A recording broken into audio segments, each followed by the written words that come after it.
Well, John, just want to get your thoughts. A lot of young talent on the ice, Yeah. obviously, a lot of kids trying to impress. What are you seeing today? I see a good group. Said we got 3 players that have already played some games in the National Hockey League, so that's some good leadership for these guys, and they know what it takes, they know how hard it is, and had 9 picks this weekend, so I had a lot of talent that way too. So I like our D. Our D looked good. We got some good skill forwards. I think it's one of the best groups in the league, if not the best. You look at Strome, another year of development. Looks like he's bigger, Yeah. stronger, um, with a chance to possibly make the roster. I want to get your thoughts on what you're seeing out here and what he needs to do so he's on that roster in the fall. Yeah, look, he was dominant out there today, that's for sure. But I talked to the guys yesterday and just said, we're not necessarily looking for them results on the ice as much as just their approach, their process, their habits, how they go about their business, and their professionalism. And we've been lucky enough now over the past number of years. We had Max Domi come out of this camp, Duclair out of this camp, and last year Chikrin, Dvorak. I told those guys it was apparent right away that they're ready to play, not just because of their on-ice talent, but because of the way they carried themselves. So Dylan certainly got off to a good foot today. Is it evaluation or is it familiarity that you're trying to breed, or what's the focus, you think? Yeah, I think it's a little bit of both. I think, we talked about it's a development camp. It's not a training camp. So they're here to learn. They're here to ask questions. They're here to improve, get a plan in place for each individual of what they need to do moving forward. But at the same time, life's an evaluation too, and this is a tough business. So anytime you get a chance to make an impression, that's what they're trying to do. John, big weekend with the trades of bringing in Stepan, Ranta, and Jarmelson. I mean, obviously big names with hockey credentials behind them. Yeah. Your thoughts on landing those 3? Yeah, well, they've got a number 1 center, right shot center. We got a top pairing defenseman, one of the best defenders, if not the best pure defender in the league, and a guy that we think can be a number 1 goalie and be elite. So when you're building out a team, those are three key components. I think these guys have proven to do it. They've won. They've been to Stanley Cup finals, won a Stanley Cup. So they've been those key components on successful teams. They bring a lot of leadership. They fill a void in terms of that age group that we look to build our group. So a lot of those trades were meant to bring in and help support some of these guys that are here that we think really highly of, but they need the support and leadership to get there. What are you looking for in that next coach? A lot of the same things that Tip brought in terms of just that respect factor, a stabilizer, good person, players love playing for. But we're trying to get someone that's just like I said, a good communicator, someone who's looking to play fast, play up tempo, use some of our young talent, and put them in key positions to succeed. And it's not an easy task to replace a Tip, but that's the job. A communicator, someone like, is that because of the youth? You want someone who can, help them grow and, like you said, play the speedy style that these players seem to have? Yeah, I think that Tip was a great communicator too, so it's nothing. I just think anytime you hear someone talk about the profile of a coach, that's what you're looking for. But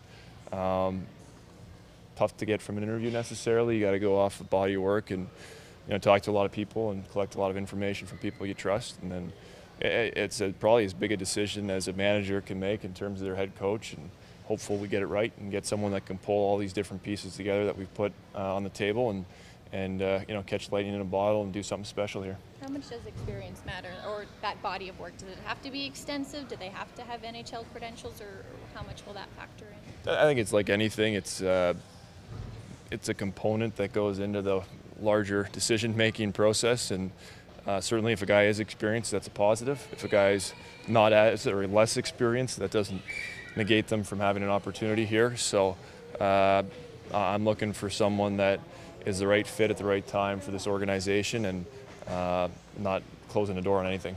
John, how do you go about selling that individual on this franchise, being that they can look at the history and some of it's really great, but some of it in the past has dealt with the turmoil and ownership and the arena turmoil as well? How do you sell the Arizona Coyotes on a top candidate? We're looking for the personality of someone who wants to take on a challenge and overcome a challenge. We're looking for an optimist that sees the glass half full, and I think there's a lot of positive, great things that are going on with our organization. I think, if we were able to secure a new arena, that would certainly make us one of the top organizations in the league. But it's a process here. We're going about it the right way, doing the right things, and hoping we get the right result. But I don't think we have to sell anyone necessarily. How important was it for those rookies that are out there to get the NHL experience they did last season? I think it's huge. I mean, we talked about yesterday. It's, Clayton Keller had probably the best season in the NCAA of anybody.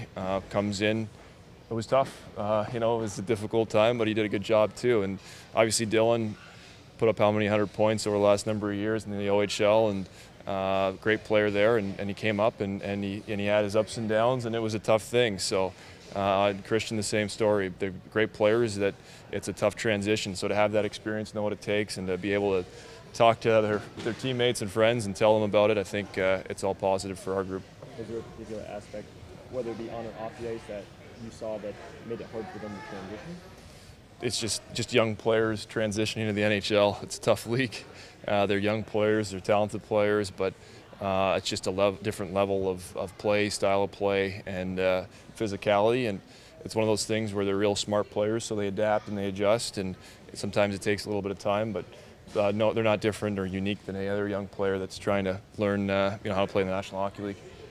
John Pio, Joseph, and the other draftees from this weekend. What are you hoping that group takes away from this experience, being their first time? Yeah, same type of thing. Just an understanding of how hard it's going to be and the work that goes into it. It's not a 1 week thing where they, work hard and then they go on to make the National Hockey League. It's a 24/7 thing for probably 2-3 years for most of these guys to just even have a chance to play in the NHL. So what they're doing here is they're coming here, they're learning about the organization, learning about the city, they're doing some community service to know what we value here, and then putting together a plan, an individual plan for each one of them of what their strengths and weaknesses are, how we can get them to the NHL.